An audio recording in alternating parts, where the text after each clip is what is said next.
Je me suis engagé dès 2016 pour soutenir l'action du président de la République. J'ai été élu en mai dernier par les Français installés à Casablanca comme conseiller des Français. Et c'est extrêmement important parce que ça marque un ancrage local fort d'être élu parmi les siens en Afrique. J'ai envoyé une lettre à l'ensemble des Français il y a quelques jours pour leur annoncer mon intention de me présenter à la députation pour représenter les Français d'Afrique, du Maghreb et d'Afrique de l'Ouest. Et aujourd'hui, c'est ma première intervention et je tenais à la faire de vive voix à Dakar avec vous pour vous annoncer mon intention de me présenter à l'Assemblée nationale. Je soutiens et je suis soutenu par Édouard Philippe. J'ai rejoint le nouveau parti politique qu'il a créé le 9 octobre dernier. Alors, en quelques mots, Horizon, c'est une nouvelle donne politique. On me pose souvent la question d'ailleurs, est-ce qu'Horizon c'est de droite ou c'est de gauche? Je vais reprendre la réponse d'Édouard Philippe pour pas trop me mouiller. Horizon c'est tout droit, c'est un projet pour la France, c'est pour rassembler des Françaises et des Français du centre droit au centre gauche. Donc voilà.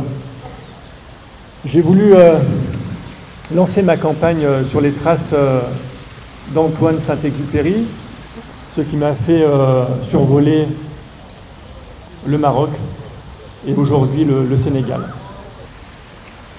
C'est l'esprit, une certaine idée de l'esprit français, cette idée d'aller vers l'autre, cette idée de vouloir rapprocher les cultures, rapprocher les peuples et finalement rapprocher les continents. Et je crois qu'il porte des valeurs universelles qui sont extrêmement importantes de mettre en valeur aujourd'hui.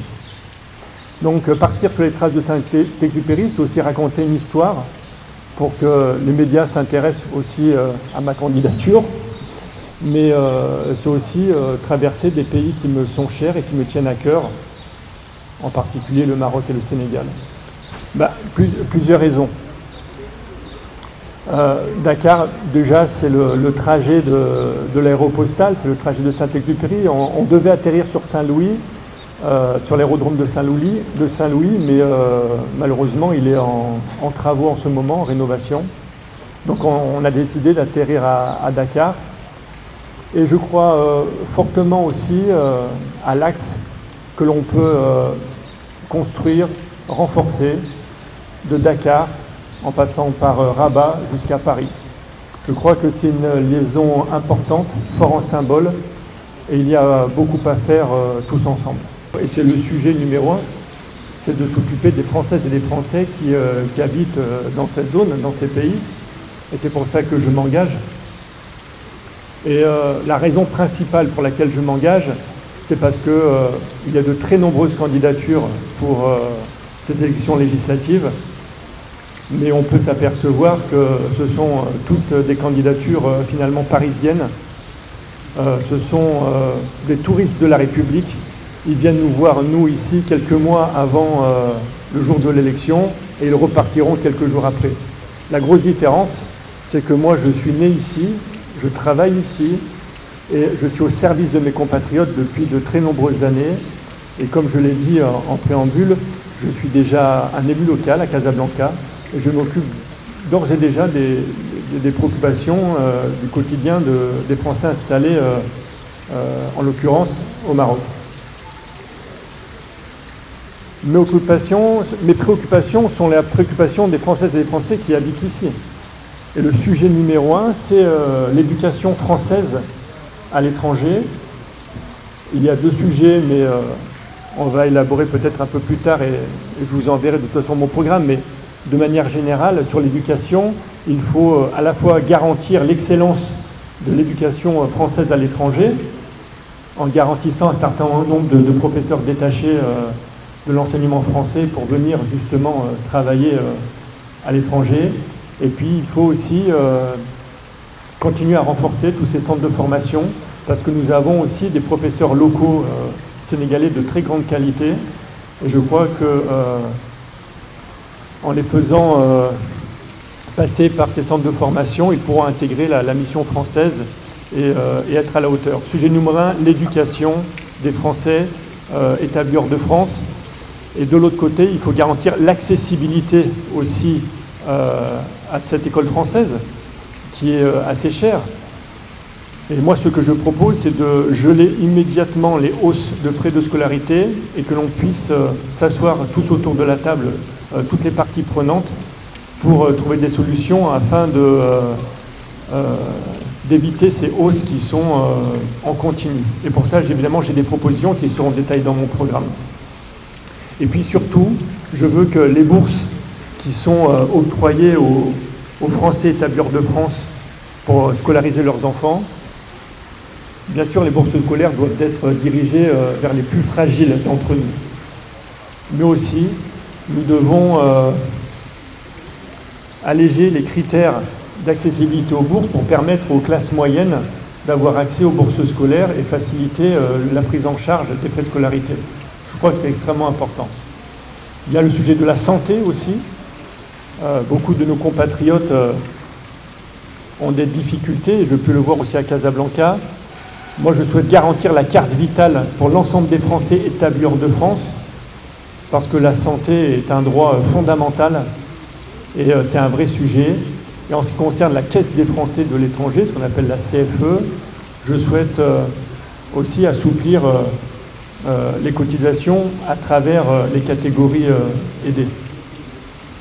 Il y a ce sujet de fiscalité aussi, j'en ai parlé à des compatriotes installés à Dakar hier, pour celles et ceux qui ont des biens en France et qui doivent déclarer leur logement en France. Ils payent des cotisations, ce qu'on appelle la CSG-RDS, des cotisations sociales. Moi, je suis pour la suppression de ces cotisations qui sont totalement injustes pour les Français qui habitent à l'étranger et qui ont voulu garder un bien en France.